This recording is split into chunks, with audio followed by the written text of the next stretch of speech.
అన్నదాత అన్నదాత మీ అన్నదాత చెమటోడ్చి ఆహారాన్నందించే రైతన్నా అనునిత్యం నీ కండదండగా నిలిచే నేస్తం ఎవరన్నా అన్నదాత అన్నదాత మీ అన్నదాత.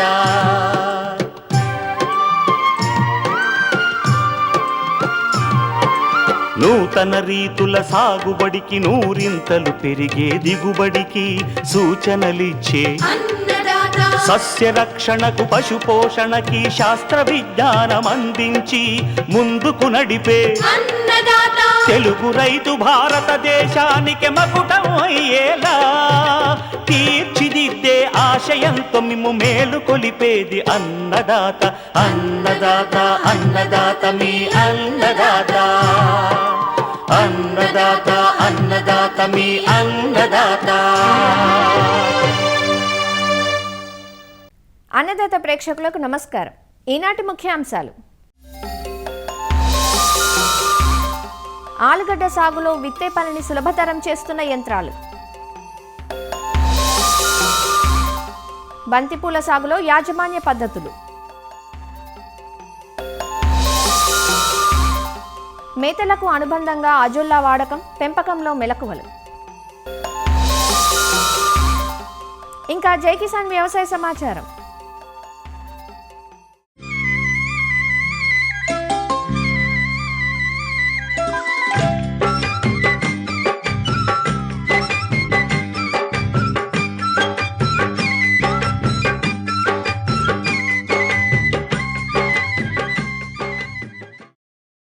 పూల సాగులో పేరెన్నికగన్న పూబంతి బంతి వివిధ సైజుల్లో ఆకర్షణీయమైన రంగుల్లో అందరికీ అందుబాటు ధరలో దొరకటం వల్ల నేడు ప్రతి ఇంట బంతిపూల వాడకం సర్వసాధారణమైపోయింది. ప్రధానంగా శుభకార్యాల్లోనూ అలంకరణలకు ఎక్కువగా వినియోగిస్తుండటం వల్ల పండుగల సీజన్లో మంచి డిమాండ్ ఉన్న పంట ఇది. కేవలం పూబంతిగానే కాదు, ఈ మొక్కల నుండి లభించే సహజ రంగులను వివిధ పరిశ్రమల్లో వాడుతున్నారు. సాధారణంగా పండుగల పరంపర ప్రారంభమయ్యే సెప్టెంబర్, అక్టోబర్ మాసాల నుంచి బంతిపూలకు మంచి డిమాండ్ ఉంటుంది. సంవత్సరం పొడవునా బంతిని సాగు చేసే అవకాశం ఉన్నప్పటికీ పూల దిగుబడి శీతాకాలంలో ఎక్కువగా ఉంటుంది. నాణ్యమైన పూల దిగుబడి కోసం బంతిపూల సాగులో యాజమాన్య పద్ధతులను తెలియజేస్తున్నారు పార్వతీపురం, మన్యం జిల్లా రస్తాకుంటబాయి కృషి విజ్ఞాన కేంద్రం ఉద్యాన శాస్త్రవేత్త డాక్టర్ ఎస్ శ్రీనివాసరాజు. బంతి వైవిధ్యమైన ఆకారాల్లో, పెద్ద సైజు, వివిధ రంగులు, ఎక్కువ కాలం నిల్వ ఉండడం, అదేవిధంగా ఇన్ని లక్షణాలు కలిగి ఉండడం వల్ల అటు వర్తకులకి ఇటు వ్యవసాయం చేసే రైతులకి చాలా ఆశాజనకంగా ఉండే పంట మన బంతి. మన రాష్ట్రంలో సుమారు బంతి ఒక 10,000 హెక్టార్లు గ్రో చేస్తూ సాగు చేయబడుతూ సుమారు 1,00,000కు పైన టన్నులు దిగుబడి రావడం జరుగుతుంది. సో ఇలా బంతిని చూసుకుంటే మనకు వాతావరణం అనేది హెచ్చుతగ్గులు లేని వాతావరణం అనేది బంతికి అత్యంత అనుకూలమైనది. కానీ ఎక్కువ సంవత్సరం పొడిన మన బంతిని సాగు చేయవచ్చు, కానీ మనకి ఎక్కువ వర్షపాతము, అదేవిధంగా ఎక్కువ ఎండలు ఉన్నట్టయితే నాణ్యత అనేది చాలా దెబ్బతింటుంది. అందుకు ఆ 2 సీజన్లు తప్పించుకొని మిగతా సీజన్ చేసుకున్నట్టయితే మనకు నాణ్యతతో కొన్ని బంతి మార్కెట్లో దొరుకుతుంది. అది మనకి మంచి గిరాకీ ఉంటుంది. నేల విషయానికి వస్తే మనకు అన్ని రకాల నేలల్లోనే మనం ఈ బంతిని సాగు చేసుకోవచ్చు. కానీ నీరు నిల్వ ఉండే నేలలు దీనికి పనికిరావు. అదేవిధంగా నీరు అనేది ఇంకిపోయే నేలలో మనం చూసుకున్నట్టయితే బంతి బాగా వస్తుంది. ఒండ్రు నేలలో ఇంకా అత్యంత అనుకూలంగా బంతి సాగు జరుగుతుంది. సో రకాలు అనేవి మనకి ముఖ్యంగా ఏంటంటే మనకి 2 రకాలైన బంతులు మనకి దొరుకుతాయి మార్కెట్లో. ఒకటి ఆఫ్రికన్ బంతి, ఇది ఏంటంటే ఏపుగా పెరిగిపోతుంది. ఏపుగా పెరిగిపోయి వివిధ రకాల ఆరెంజ్ రంగు, పసుపు, అదేవిధంగా ఎరుపు రంగుల్లో మనకి ఇది లభ్యమవుతుంది. ఇంకొక బంతి ఏంటంటే మనకి ఫ్రెంచ్ బంతి. ఈ ఫ్రెంచ్ బంతి అంటే ఎదుగుగా కాకుండా గుబురుగా పెరుగుతుంది. ఈ 2 అనేవి మార్కెట్లో ఎక్కువగా మనకి దొరుకుతాయి. కానీ ఎక్కువగా మార్కెట్లో ఆఫ్రికన్ బంతి ఏంటంటే మనకి ఈ పూసా నారంగి గైండా, పూసా బాసంతి గైండా ఐఏఆర్ఏ వెరైటీస్, అదేవిధంగా అర్కా బాను అనే ఐఏహెచ్ఆర్ వెరైటీస్ కూడా మనకి లభ్యమవుతున్నాయి. దీనికి ఏంటంటే విత్తన మోతాదు సుమారు మనకి ఒక ఎకరాకు 800 నుంచి ఒక 1000 గ్రాముల విత్తనం అవసరం అవుతుంది. అదే నాటు రకాలకు. అదే మనం హైబ్రిడ్స్ తీసుకున్నట్టయితే పూల సైజ్ బాగా ఎక్కువగా ఉండి మార్కెట్కి ఎక్కువ డిమాండ్ మా పూల హైబ్రిడ్కి ఎక్కువ ఉంది. కాబట్టి ఈ హైబ్రిడ్కి ఏంటంటే సుమారు మనకి ఒక 30 ప్యాకెట్లు అవసరం అవుతుంది. ఒక ప్యాకెట్ వచ్చేసి సుమారు 3.3 గ్రామ్స్ కలిగి ఉంటుంది. ఒక ప్యాకెట్లో మనకి 1000 సీడ్ ఉంటుంది. మనకి సుమారు 30,000 సీడ్ మనకి సీడ్లింగ్స్ మనకి ఒక ఎకరానికి కావాలి. దీన్ని చేయాలనుకుంటే సుమారు విత్తనం కాస్ట్ సుమారు 40 నుంచి 45,000 ఒక ఎకరాకి మనకు పడుతుంది బంతిలో. అదే నాటు రకాలు అనుకుంటే సుమారుగా నారుమల్లి వేసి మనం రేజ్ చేయొచ్చు. కానీ ఈ విత్తనం హైబ్రిడ్ అనుకుంటే మాత్రం కంపల్సరీగా మనం దాన్ని ప్రోటైన్లో పెంచాల్సిన అవసరం ఎంతైనా ఉంది. ఎందుకంటే ప్రతి విత్తనం కూడా సుమారు రూ. 1 నుంచి రూ. 2 పడిపోతుంది, విత్తనమే పడిపోతుంది. అదే మనం బయట నుంచి కొనుక్కోవాలంటే రూ. 3 నుంచి రూ. 4 మనకి ఒక మొక్క అవుతుంది. కాబట్టి ప్రోటైన్లు పెంచుకుంటే ప్రతి విత్తనాన్ని మనం సంరక్షించి మనకు మంచి సరైన మొక్కను మనం తయారు చేసుకోవచ్చు. దీనికోసం ఏంటి ప్రోటైన్ మనం వాడుకోవాలి. ఈ ప్రోటైన్లో కోకోపిట్ వేసుకొని సుమారు ఒక కోకోపిట్ 1 కేజీ ఒక ట్రేకి 1 కేజీన్నర పడుతుంది కోకోపిట్. ఒక బ్రిక్ తెచ్చుకుంటే సుమారు 10 ట్రేలకి మనకు సరిపోతుంది. 98 సెల్ మనం తీసుకుని ఈ మొత్తం ఈ ప్యాకెట్ ఏదైతే 3.3 గ్రామ్స్ 1000 సీడ్ ఉంటుందో అది అలాగా 10 ట్రేస్కి సరిపోతుంది. వేసిన తర్వాత విత్తనం మనం చేసి 25 రోజులు మనకి నారు రెడీ అవుతుంది. నారు రెడీ అయిన తర్వాత మనం ప్రధాన పొలంలో ఏం చేస్తామంటే ప్రధాన పొలం దుంగుకొని దాంట్లో 25 టన్నులు మనం ఎఫ్ఐఎం చివికిన పశువుల ఎరువు వేసుకున్న తర్వాత దాంట్లో మనం ఏంటంటే ఈ సిఫార్సు చేసిన ఎరువులైన 40 కేజీల నత్రజని, 80 కేజీల ఫాస్ఫరస్, 80 కేజీల పొటాషియం మనం వేసుకోవాలి. దానికి వేసుకున్న తర్వాత ఈ ఆఫ్రికన్ బంతిని అయితే 45 నుంచి 30 సెంటీమీటర్ దూరంలోను, అదే ఫ్రెంచ్ బంతి అయితే 20 నుంచి 25 సెంటీమీటర్ దూరంలో వేసుకొని వేసిన 40 రోజుల తర్వాత కూడా మనం మళ్ళీ ఇంకొకసారి దఫాగా 40 కేజీలు నత్రజని టాప్ డ్రెస్సింగ్ చేసుకున్నట్టయితే సాకీయ ఉత్పత్తి అంతా బాగుంటుంది, మంచి దిగుబడి అనేది రావడానికి ఆస్కారం ఉంటుంది. దాంతోపాటు మన పించింగ్, సో బంతిలో అతి ముఖ్యమైనది ఏంటంటే పించింగ్ చేయాలి. మనం వేసిన ప్రధాన పొలంలో వేసిన 40 రోజుల తర్వాత పైకి సాకీయ ఉత్పత్తి అలా పెరిగిపోతుంది కాబట్టి దాన్ని పించ్ చేసినట్టయితే మనకి బాగా పక్క కొమ్మలు బాగా అభివృద్ధి చెంది ఎక్కువ పూలు రావడానికి ఆస్కారం ఉంటుంది. నీటి యాజమాన్యం చూసుకున్నట్టయితే మాయిశ్చర్ ఉండేటట్టు మనం చూసుకున్నట్టయితే మనకి మంచి దిగుబడి వస్తుంది. సస్యరక్షణలో ముఖ్యంగా మనకి ఈ బంతిలో ఈ పేను ఒకటి, అదేవిధంగా మనకి తామర పురుగులు, త్రిప్స్, దాంతోపాటు ఈ మిల్లీ బగ్స్ అదే మనకి పిన్నల్లి ఇవి ఎక్కువగా ఆశిస్తాయి. ఇవి ఆశించినప్పుడు ఇవి ఎప్పుడైతే మనకు గమనించినట్లయితే ఉధృతి మనం చూసుకొని దానికి తగ్గట్టు డైమిథేట్ అనేది 2 ml లీటర్ నీటికి కలిపి పిచికారీ చేసుకోవాలి. మరీ తీవ్రత ఎక్కువగా ఉందనుకుంటే మనం ఇమిడాక్లోపిడ్ 0.3 ml లీటర్ నీటికి కలిపి పిచికారీ చేసుకున్నట్లయితే వీటిని సమర్థవంతంగా మనం నివారించవచ్చు. దాంతోపాటు తెగులు చూసినట్టయితే నారుకుళ్ళు అనేది నారులో వస్తుంది, అందుకే ప్రోటోలు వేసుకుంటే ఆ సమస్య చాలా తగ్గుతుంది. మనకి పూత అనేది వేసిన తర్వాత 40 నుంచి 50 రోజుల తర్వాత పూత స్టార్ట్ అవుతుంది. అదేవిధంగా ఈ పూల కోత చూసినట్టయితే మనం పూలు అనేది ఈవినింగ్ కానీ మార్నింగ్ కానీ మాత్రం కోయాలి. కోసిన ముందు మనం కంపల్సరీ నీరు ఇచ్చిన తర్వాత మనం కోసినట్టయితే మనకి ఎక్కువ రోజులు నిల్వ ఉండడానికి, ఎక్కువ ట్రాన్స్పోర్ట్ దూరం ఉండడానికి, నిల్వ ఎక్కువ ఉండడానికి ఉపయోగపడుతుంది. ఏవైతే మనం వదిలేస్తాం అవేం వదలకుండా మొత్తం కంటిన్యూస్ హార్వెస్ట్ చేసుకుంటే ఎక్కువ పూల దిగుబడి అనేది ఎక్కువగా రావడానికి ఆస్కారం ఉంటుంది. ఈ విధంగా చూసినట్టే దిగుబడి సుమారు ఒక 4 నుంచి 5 టన్నులు ఒక ఎకరాకి రావడానికి ఎక్కువ ఆస్కారం ఉంటుంది.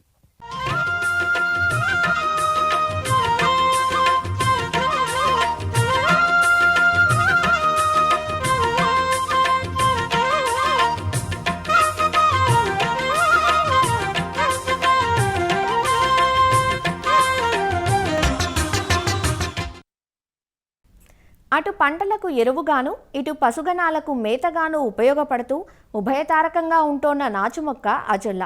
సాగు రంగంలో మొక్కలకు కావలసిన నత్రజని ఎరువును, అలానే పశువులు, జీవాలు, కోళ్లు, చేపలు, కుందేళ్ల పెరుగుదలకు అవసరమయ్యే పలు పోషకాలు, మాంసకృతులను అందించే మొక్క ఇది.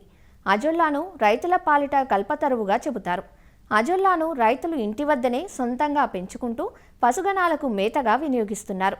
అజొల్లా పెంపకంలో మెలకువలు, ఉపయోగాలను తెలియజేస్తున్నారు ఆచార్య ఎన్జీ-రంగా వ్యవసాయ విశ్వవిద్యాలయం, పశ్చిమ గోదావరి జిల్లా ఉండి కృషి విజ్ఞాన కేంద్రం సేద్య విభాగం శాస్త్రవేత్త డాక్టర్ వినయలక్ష్మి. అజొల్లాను శాస్త్రీయపరంగా అజొల్లా పిన్నేట అని పిలుస్తారు. ఇది నీటిపై తేలియాడుతూ పెరిగే చిన్న ఫర్న్ జాతి మొక్క. ఈ మొక్కకు వాతావరణంలో ఉండేటటువంటి నత్రజనిని గ్రహించే శక్తి ఉన్నందువలన దీనిని వరి పొలంలో జీవన ఎరువుగా ఉపయోగిస్తారు. అంతేకాకుండా అజొల్లాలో పెరుగుదలకు ఉపయోగపడే పోషకాలు ఎక్కువగా ఉన్నందువలన దీనిని పశువుల దానాగాను, చేపల దానాగాను, కోళ్ల దానాగాను కూడా ఉపయోగిస్తారు. ఇలా బహుళ ప్రయోజనాలు ఉన్నవి కాబట్టి అజొల్లాను సూపర్ ప్లాంట్గా కూడా చెప్పుకోవచ్చు.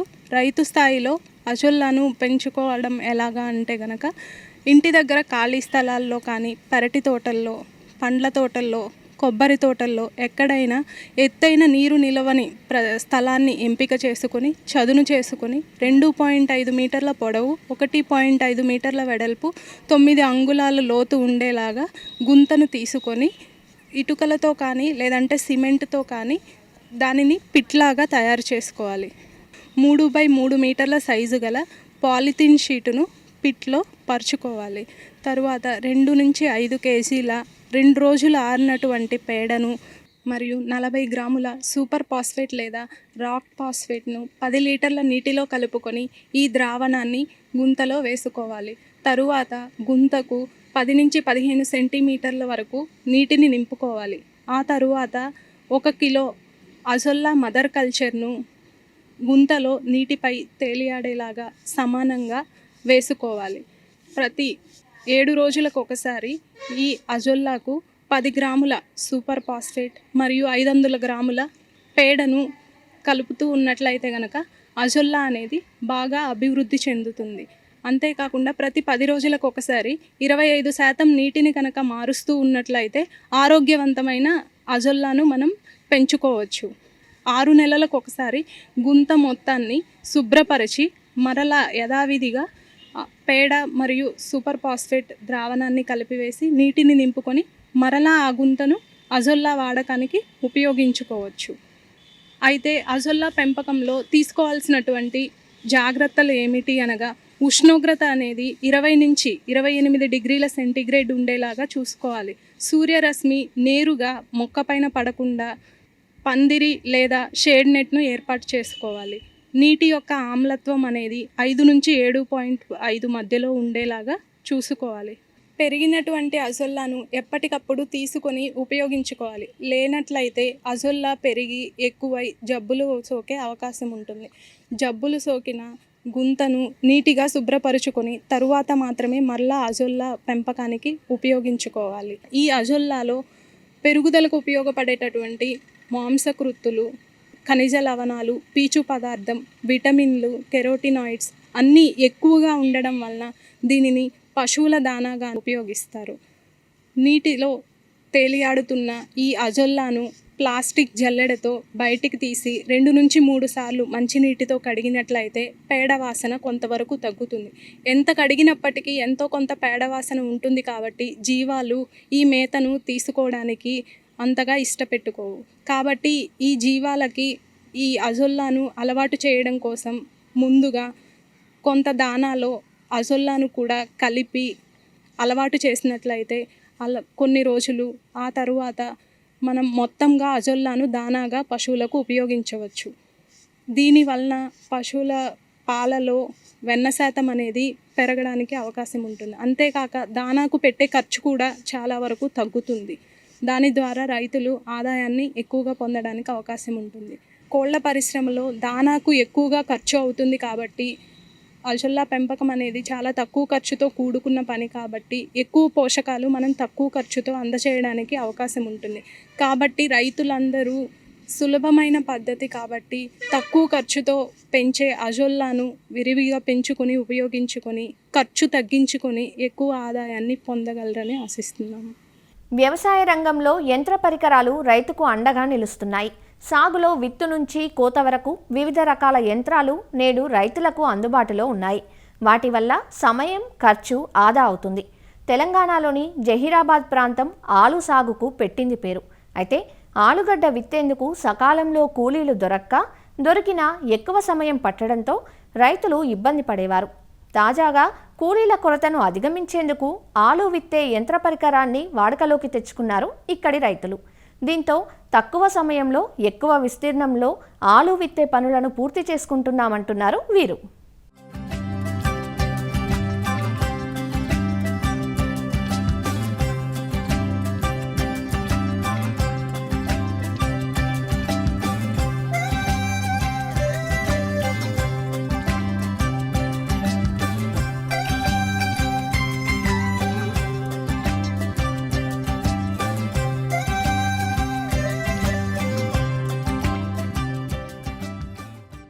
సాధారణంగా ఆలుగడ్డ సాగు కోసం ఎకరాకు 1 టన్ను వరకు విత్తనం వాడతారు. ఒక 8 మంది కూలీలు 1 ఎకరంలో విత్తటానికి 1 రోజు సమయం పడుతుంది. అయితే ఇప్పుడు మనం చూస్తున్న పొటాటో ప్లాంటర్తో 1 ఎకరం విత్తటానికి 2 గంటల్లో పూర్తి చేయవచ్చు. అంతేకాదు 2 క్వింటాళ్ల వరకు విత్తనం ఆదా అవుతుంది. ఇది చాలా ఉపయోగకరంగా ఉందంటున్నారు జహీరాబాద్ రైతులు. చాలా రోజుల నుంచి ఆలు పంట వేస్తూ ఉంటాము. మేమే కాకుండా మా ఫాదర్ వాళ్ళు కూడా చాలా రోజుల నుంచి, మాకు తెలిసినప్పటి నుంచి, మేము చిన్నగా ఉన్నప్పటి నుంచి వేసేవాళ్ళు. కాకపోతే వాళ్ళు మడి పద్ధతులు వేసేవాళ్ళు. ఆ తర్వాత మేము కొద్దిగా న్యూ టెక్నాలజీగా ఎప్పుడైతే డ్రిప్ వచ్చిందో మడి పద్ధతి కాకుండా రెడ్ బెడ్ తయారు చేసి వేసేవాళ్ళము. అయినా కానీ రెడ్ బెడ్ తయారు చేసినా కానీ మనం మామూలుగా మాన్యువల్గా మనుషులతోటి గుచ్చి ఇచ్చేవాళ్ళం. బెడ్ తయారు చేయడానికి మనుషులు పెట్టి మళ్ళీ ఎర్తింగ్ అప్ చేయడానికి ఇవన్నీకి మనకు ఒక ఎకరాకు 8,000 వరకు ఖర్చు వచ్చేది ఒక ఎకరా ఆలుగడ్డ వేయాలంటే. అయినా పర్లేదు అనుకున్నా కానీ లేబర్ మనకు టైంకు దొరకట్లేదు. మనం వేద్దాం అనుకున్నప్పుడు అందరిది ఒకేసారి సీజన్ కావడంతో లేబర్ కొరకు వెయిట్ చేయాల్సి వస్తున్నది. ఇక తర్వాత ఇబ్బంది అవుతున్నది కాబట్టి మనకు తెలిసింది ఇట్లా పూనాలో ఇట్లా బాగా చేస్తున్నారని మిషన్ బాగా సక్సెస్ తెలుసుకొని పోయినసారి నుంచి ఈ మిషన్ తెచ్చుకున్నాం మనము. ఈ మిషన్ తెచ్చుకుంటే మనకు ఎకరాకు 13 నుంచి 14 బస్తాలు 50 కిలోల బస్తాలు వేయడం జరుగుతుంది. నాదైతే సొంతది ఉన్నది కానీ కిరాయిలో పోయినా కానీ 3,500 లోపల ఒక ఎకరా అంత రేట్ బెడ్తో సహా మొత్తం బోధలతో సహా మొత్తం వేయడం అయిపోతుంది. పాత పద్ధతిలో 8,000 అవుతుండే 3,500 లోపల మొత్తం ఒక ఎకరా వేయడం అయిపోతున్నది. అంతేకాకుండా టైం కూడా వేస్ట్ కాదు. ఒకరోజు 4 ఎకరాలు వేసుకోవచ్చు ఈజీగా. ఒక 6 అవర్స్ లోపల 4 ఎకర్స్ వేసుకోవచ్చు. అదే 4 ఎకర్స్ మాన్యువల్గా మనం వేసినట్టయితే 2 నుంచి 3 రోజులు అవుతుండే. చాలా సక్సెస్ ఉంది మిషన్. అంతేకాకుండా ఈ మిషన్ తోటి మామూలుగా మనుషులు పెట్టిందేమో మీద పెడతారు, అందరు లోపలికి పెట్టరు.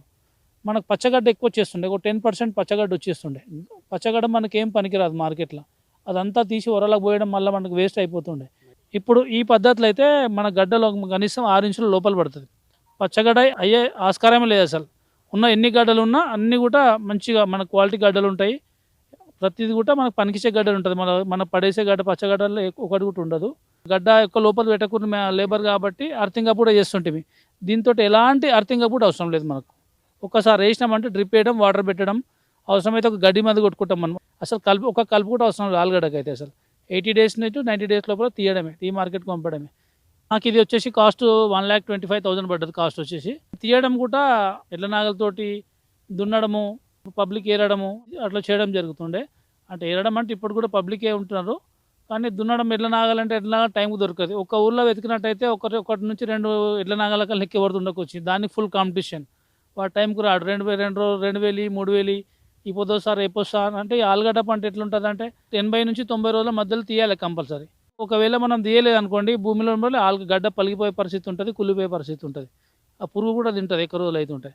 కాబట్టి దాన్ని కూడా మనం ఇంప్లిమెంట్ తయారు చేసినాము. ఆలుగడ్డ ఇదే ట్రాక్టర్కి మనం ఆలుగడ్డ తీసే మిషన్ కూడా ఒకటి తయారు చేస్తాం. మనకు ఒకటి ఉంటుంది పలుగు లేక దాని నాగలు ఉంటుంది చిన్నది, అది తీసేస్తే మొత్తం జనాలు ఏరుకొని బ్యాగులు నింపడమే. అది కూడా మనకు ఇది మిషన్ వచ్చింది మనకు చాలా ఖర్చు తగ్గింది. సగం కన్నా ఎక్కువ ఖర్చు తగ్గింది.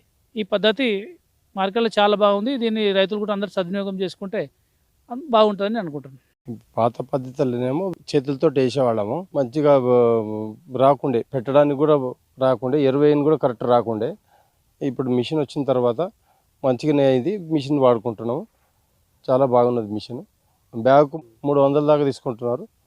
ఇంతకుముందు ఏమో లేబర్ తోటి దాంతో టైం కూడా వేస్ట్ అవుతుండే, ఎక్కువ డబ్బులు కూడా పోతుండే, టైం వేస్ట్ అవుతుండే, తొందరగా కాకుండే సాయంత్రం వరకు చేయాల్సి వస్తుండే. కూలీలు 8-10 మంది కూలీలు పట్టేవాళ్ళు, ఇబ్బంది ఉండేది. ఇప్పుడైతే ఈజీగా ఒక మనిషి పెట్టినా మిషన్ నడుస్తున్నది, ఏం ఇబ్బంది లేదు. చాలా డబ్బులు మిగులుతున్నాయి, పని కరెక్ట్ అవుతుంది. గతంలో ఆలుగడ్డ వేయడానికి చాలా ఇబ్బంది ఉండే. ఈసారి మిషన్ తీసుకురావడం జరిగింది. మా సొంత చేనులో వేసుకోవడం కాకుండా మిగతా 300కు బస్తా చొప్పున అడిగిన వాళ్ళ దగ్గరికి వెళ్ళి వేసేయడం జరుగుతుంది. వాళ్ళకి బి టైం సేవ్ అవుతుంది, పనులు కూడా తొందరగా అయిపోతున్నాయి. పస్క అనేది వెళ్ళదు, తీయడం బిట మా ట్రాక్టర్తోనే తీయగలుగుతున్నాం. ఇది 2 విధాల బెనిఫిట్ ఉంది. అమౌంట్ అయితే సేవ్ అవుతుంది రైతులకు. ఒక ఎకరం చేయడానికి 2 గంటల నుంచి 2.5 గంటల వరకు అయిపోతుంది. రోజు 4 ఎకరాల నుంచి 5 ఎకరాల మధ్యలో వేస్తాం.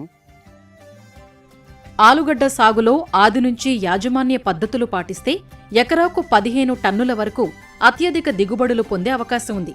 ఇప్పటికే ఆలుగడ్డ సాగులో నారు పెంచి నాటే విధానం ఆదరణ పొందుతూ ఉండగా ఇప్పుడు అందుబాటులోకొచ్చిన విత్తే యంత్రం రైతులకు మరింత ఉపయోగకరంగా ఉందంటారు జహీరాబాద్ వ్యవసాయ విస్తరణ అధికారి కె ప్రదీప్ కుమార్.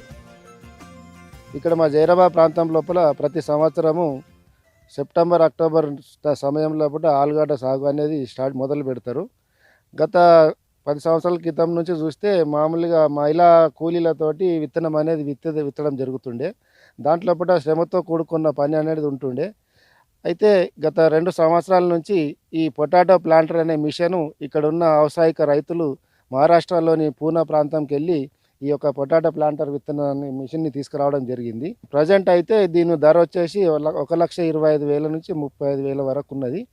ఈ పొటాటో ప్లాంటర్ ద్వారా రైతులకు సమయము ఖర్చు అనేది ఆదా అవుతున్నది. ఇంతకుముందు అయితే దుక్కి చేయడం కానీ, బోధ చేయడం కానీ, తర్వాత విత్తనం నాటేటప్పుడు మహిళా కూలీలు 8 నుంచి 10 మంది కూలీలు, తర్వాత సహాయకులు ఒక 2-3 సహాయకులతోటి చేస్తే రోజుకు ఒక 8 మంది రైతులు రోజుకు ఎకరన్నర మట్టుకి చేసేవాళ్ళు. ఈ పొటాటో ప్లాంటర్ ద్వారా ఓన్లీ ఒక ట్రాక్టరు, ఒక 2 సహాయకులు ఉంటే సరిపోతుంది. 2 గంటల నుంచి 2.5 గంటల లోపల ఒక ఎకరా విత్తనం అనేది నాటడానికి సమయం ఆదా అవుతున్నది. దీంట్లో ఒకేసారి మనము విత్తనము, ఎరువు అనేది వేసుకోవడం, మళ్ళీ సపరేట్గా విత్తనం వెళ్ళాల్సిన అవసరం లేదు. దీంట్లో చూస్తున్నాం కదా మనం, దీంట్లో ఎరువు అనేది వేసుకుంటారు. ఇక్కడ ఎరువు అనేది దీని ద్వారా ఇట్లా ఎరువు లోపల దుంపులో పడుతుంది. అదేవిధంగా ఇక్కడ ఉన్నది మనం ఇలా ఆలుగడ్డ విత్తనాలు అనేది దీంట్లో ఆలుగడ్డలు వేసుకుంటాం. ఇట్లా ఆలుగడ్డల నుంచి ఇట్లా ఈ బెల్ట్ ద్వారా సరైన స్పేసింగ్ లోపల 6 ఇంచులు ఒక్కొక్క మొక్కకి 6 ఇంచుల స్పేసింగ్ తోటి మరి 6 ఇంచుల లోపలికి అనేది విత్తనం అనేది నాటడం జరుగుతుంది. ఇది రైతులకైతే చాలా అనుకూలంగా ఉన్నది. సమయం కూడా కలిసి వస్తున్నది. ఎక్కువ ఖర్చు కూడా లేదు దీని ద్వారా వచ్చేసి. ఇప్పుడు మామూలుగా పెద్ద రైతులు వాళ్ళ సొంత వ్యవసాయ పొలాల్లో విత్తనం నాటడం కాకుండా మిగతా చిన్న రైతులకు ఒక బ్యాగుకు 250 నుంచి 300 వరకు తీసుకొని కూలీకి రెంట్ కింద ఇవ్వడం జరుగుతున్నది.